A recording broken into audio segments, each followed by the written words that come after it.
Hi, my name is Deanne Barr, and I write tales of sex, suspense, and satire. My newest novel, Saving Grace, a psychological thriller, is currently available on pre-order, as are my earlier novels, Expired Listings and Slashing Mona Lisa. Why not pick up one or all of them to keep you entertained this fall? My guest today on Author Groupie is Sharon Linnea, who has written mysteries and YA, as well as biographies and celebrity ghostwriting. She's got some fascinating stories to tell and will also fill us in on her new series, A Bartender's Guide to Murder. So sit back, enjoy, and as always, stay safe. Welcome to another edition of Author Groupie. I'm here with Sharon Linnea, who is a best-selling novelist and award-winning biographer. She started her career as a book editor at Taplinger. Did I say that right? Taplinger? Yes. And William Morrow, and then became a staff writer for 4 national magazines, as well as a celebrity ghostwriter and an editor and co-author for Chicken Soup for the Soul. Sharon is the author of the mystery These Violent Delights, as well as the 4 Eden thrillers, which are Chasing Eden, Beyond Eden, Treasure of Eden, and Plagues of Eden. She has also written award-winning biographies of Raoul Wallenberg and Princess Kaiulani, as well as the nonfiction book Lost Civilizations. She had great fun writing the YA spy thriller Cold Shore, Domino 29 with Axel Avion. She also edited the new Now You Tell Me series as Sheridan Scott. Sharon lives with her family outside of New York City, and she spent the last 2 years working on a passion project, which is nearly complete. She also has a brand new murder mystery series called The Bartender's Guide to Murder, which I hope she will tell us about. And the first novel in that series, Death and Tranquility, is coming out very shortly. Welcome to Author Groupie, Sharon. Thank you. So, got lots of questions for you. Well, that didn't take long, did it? Feel free to share the screen with the doggie. Okay. Dog lover. I might need to, yes. It's not a problem. I am a huge dog lover. Yay. When did you know you were a storyteller? You know, I have known I was a storyteller since I was a very young child. First of all, it wasn't unusual in my family. My dad was a pastor of a church, but he was, I would say, first and foremost, a really great storyteller. And everybody loved to ride in our car to elementary school because there was this little boy that lived under the seat and told amazing stories. So we all liked to go back and forth with stories. And I loved being left to myself. I loved playing with my friends. But in general, I would have 3 or 4 different complete worlds. I think this isn't unusual for novelists, but that I would just go into and play for a day. And I really still feel like some of those imaginary characters that I played with, they really feel like brothers and sisters. No disrespect to my physical brother. But you know that we were really close when I grew up with them. And then when I learned that if you wrote it down, you could have as much fun reading it the second time, the storyteller morphed into a writer. So that's my story. Great story. How did you get your first job in book publishing? I will tell you, I had transferred into NYU my junior year.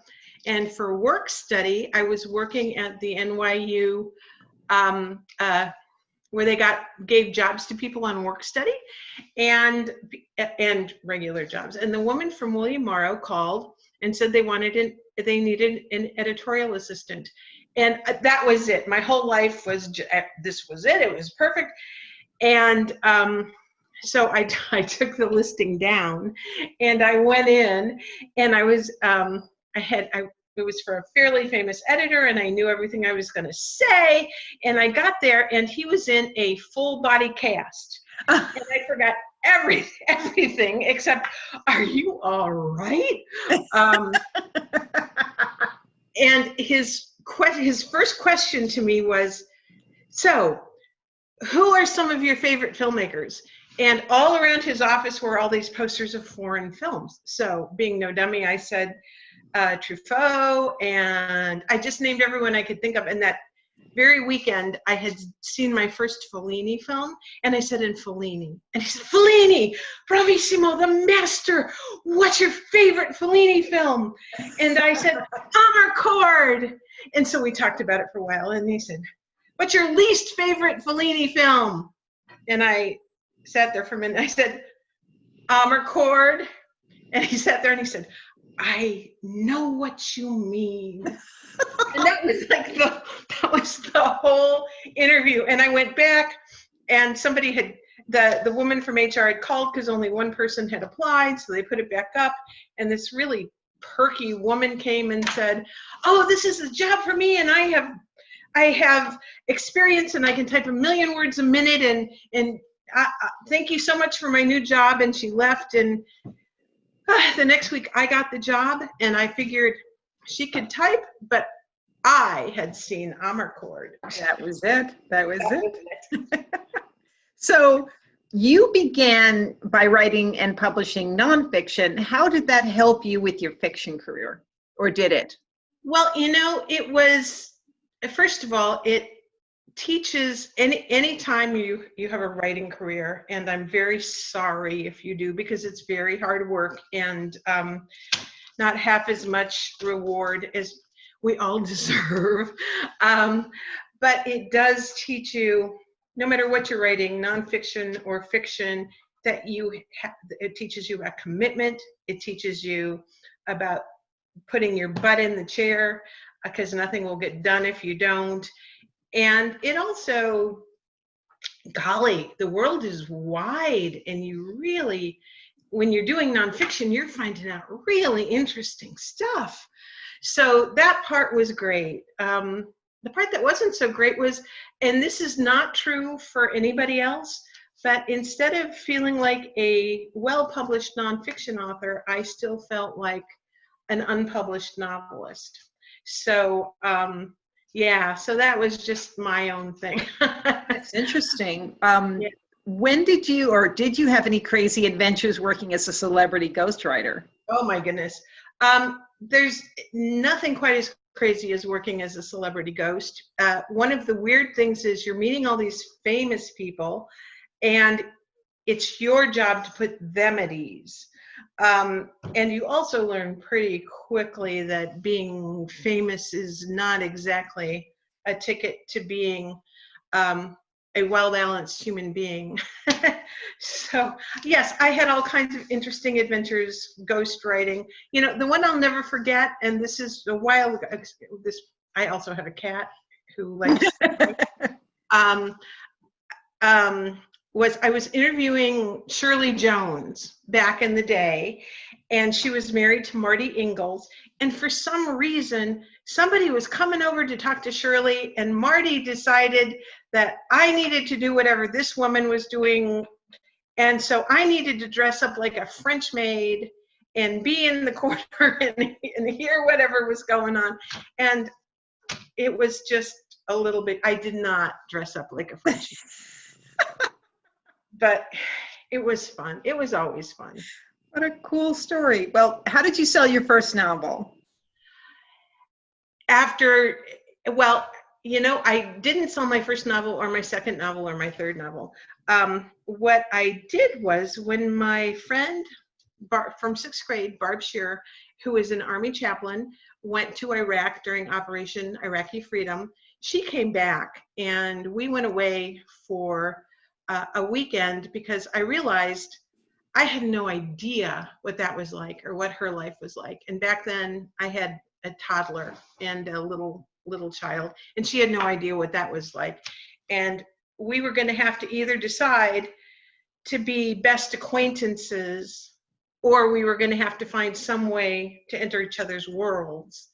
And so what we did was we came up with a female Army chaplain heroine, Jamie Richards, who was over in Iraq and finding out why the war really started, which the fact that they're called the Eden Thrillers is a hint.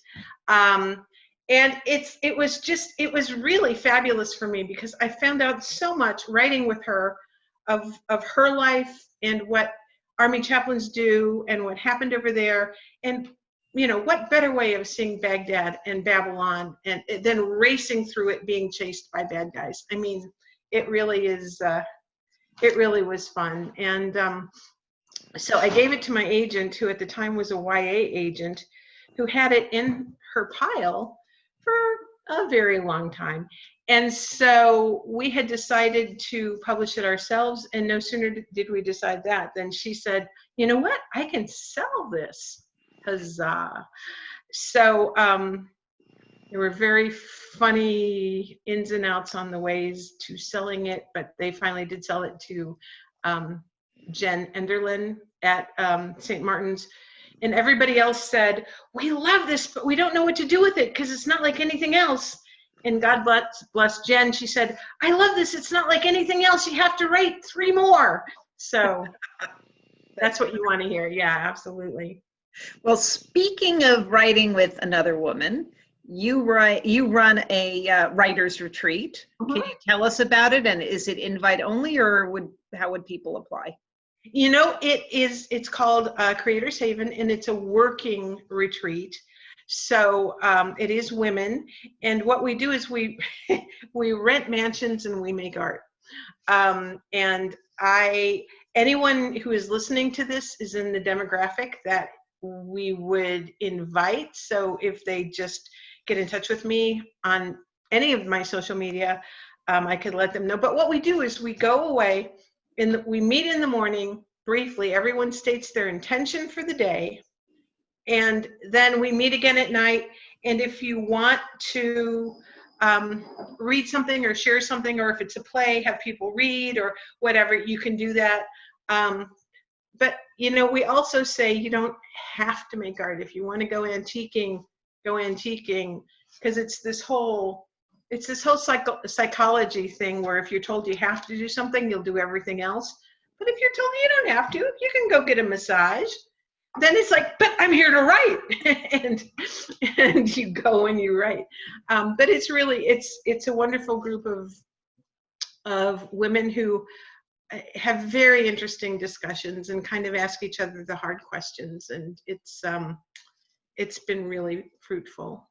And we'd love to have you. I would love it, but is it happening? Are you putting a weight on for COVID? Yes, we just came back, and what we did was everyone tested negative for COVID before we went. So because we're just together too much to not do that. Yeah. It was really important. So that's what we did, and it worked out well. Yeah. How many days does it usually last?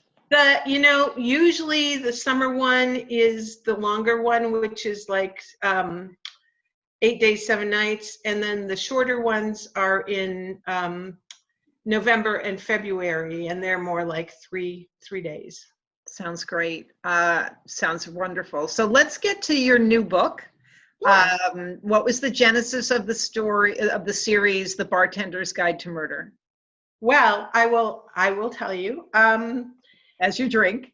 I thought, if ever there's an interview where it makes sense to drink, here I am. And the funny thing is, I'm not that much of a drinker. But when my son was a senior in high school, he said, Mom, I know that from here through college, I'm going to need to get summer jobs, and I'd rather have one that made more money. And I've always wanted to be a bartender. And I said, well, that's really funny, because I've always wanted to be a bartender too. So the two of us drove all the way to Verona, New Jersey, and you can do it over 2 weeks, or you can do it over 5 days. And we did 5 days of like 8-hour days. And then and it was 2 hours to get there. So every day on the way down, we studied, and every night on the way back, we studied.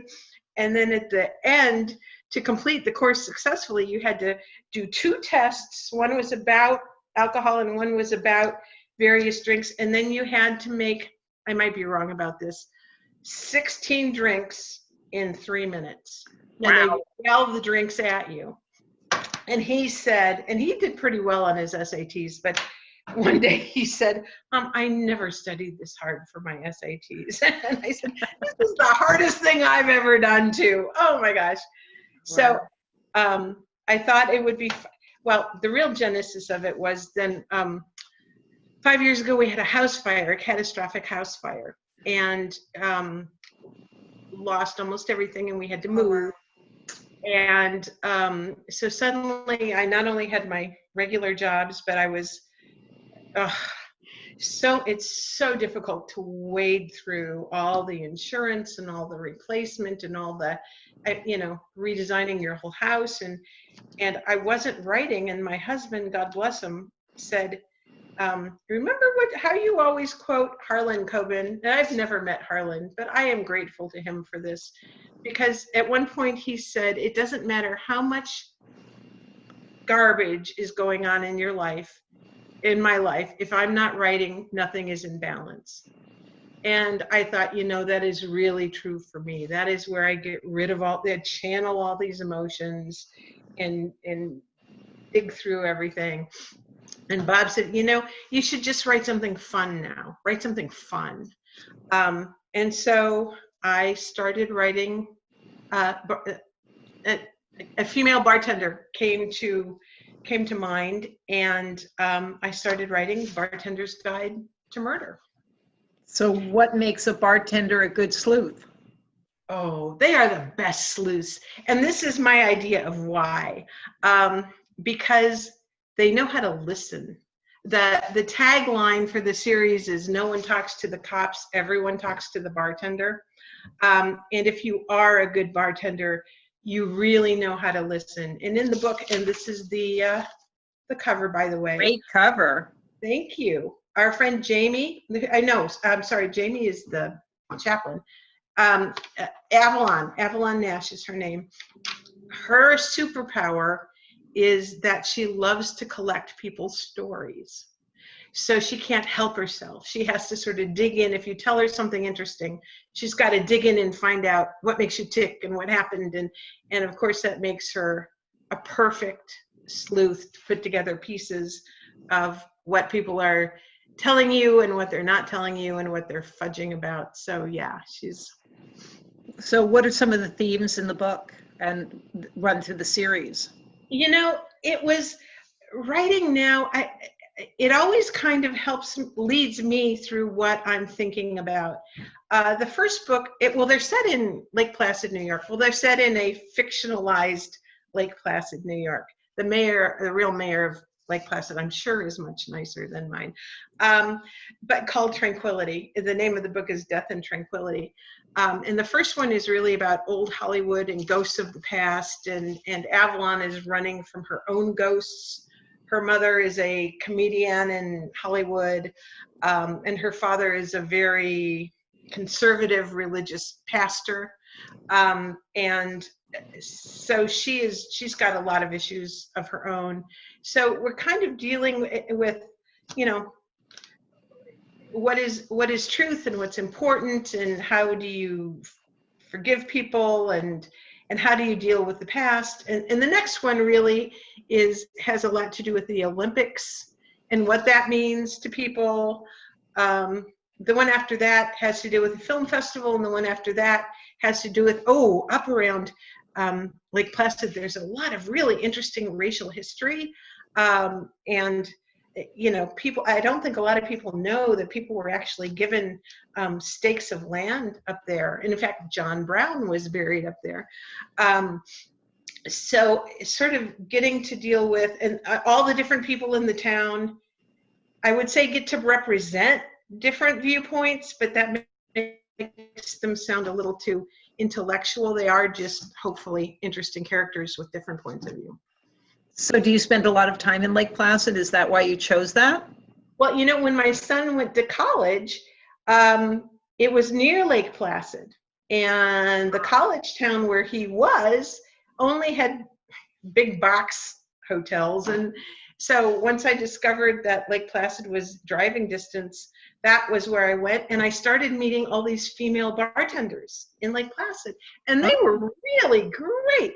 And and I can kind of tell you, I met Jamie Lynn when she was making this really good strawberry rhubarb concoction, and I met Kaylin when she was making this really interesting maple whiskey drink with local maple and local whiskey. And like I said, if you want to know what's happening in a town, you talk to the bartenders. And was there something a little autobiographical in your main character, since she and you both had pastors for fathers?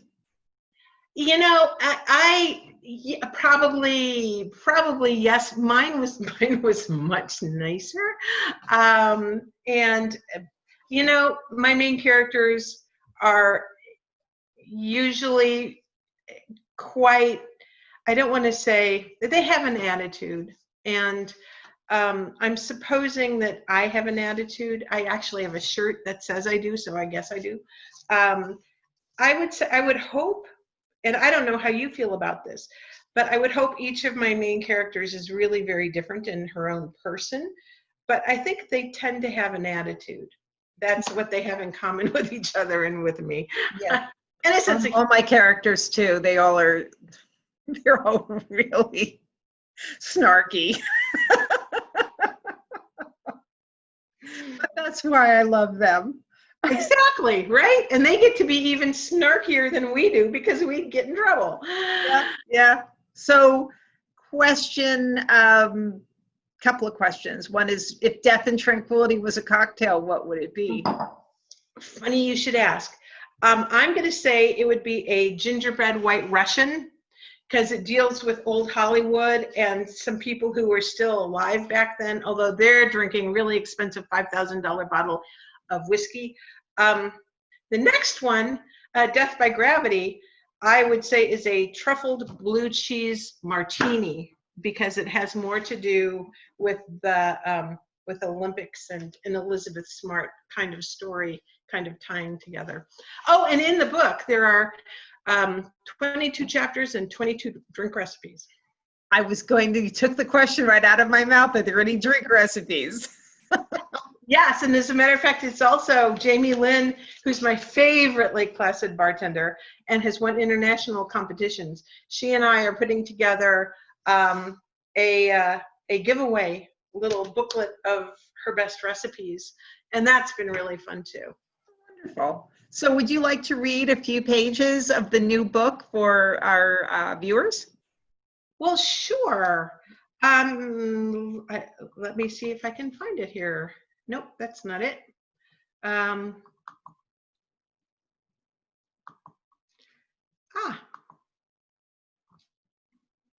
You know, while you're looking, I did have one other question that I bypassed, and I did want to ask it, and that is, with 2020 being such a rough year, why are you going ahead with the release now? You know, for me, it is a really rough year, and in some ways, it's not that I saw it coming. Nobody saw this coming, but a lot of the issues that Avalon is trying to work her way through are things that I think we're all facing now. And I think that you want to go, as you're thinking through things, you want to go through it with somebody that you would really like, and in a kind of fun, adventurous way. So it just seemed like a good time for all of us to sort of jump in a way that was happier than, say, the posts you see on Facebook. Got it. Good point. So please, if you found it, love to hear it. I have. Here we go. And okay. Hey, okay. It's Bartender's Guide to Murder, Book 1, Death and Tranquility, and Chapter 1 is called Death in the Afternoon. Whenever you see the bartender, I'd like another drink, I said, lifting my almost empty martini glass and tipping it to Marta, the waitress with teal hair. Everyone wants another drink, she said, but Joseph's missing. I can't find him anywhere. Anywhere? How long has he been gone? I asked. About 10 minutes. It's not like him. Joseph would never just go off without telling me. That's when I should have done it. I should have put down $40 to cover my drink and my meal and left that magical, moody, dark-paneled Scottish bar and sauntered back across the street to the train station to continue on my way. If I had, everything would be different. Instead, I nodded, grateful for a reason to stand up. A glance at my watch told me over a half an hour remained until my connecting train chugged in across the street. I could do Marta a solid by finding the bartender and telling him drink orders were stacking up. Traveling from Los Angeles to New York, I took the northern route, which, now I've lost it, which made connections in Tranquility, New York. Once detrained, the posted schedule had informed me that should I decide to bolt and head north for Montreal, I could leave within the hour. The train heading south for New York City, however, would not be along until 4 p.m. Sometimes in life, you think it's about where you're going, but it turns out to be about where you change trains.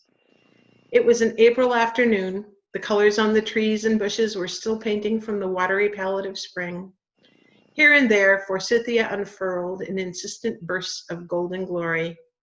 I needed a drink. I'll just stop there. That's what sets her off towards the bar that will soon be hers after she finds the bartender murdered, which can't come as a big surprise. She's eventually offered the position herself, with the warning that he was not the first bartender at McTavish's to meet an untimely end. So that's It sounds great. The book. It sounds really great. So when is that coming on the market? You know, that is out September 29th. Okay, and is it available for pre-order now?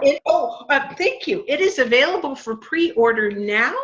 And if there are going to be many drink, not only recipes, but how-to videos coming out that will be on my YouTube channel and on my Facebook channel. There will also be a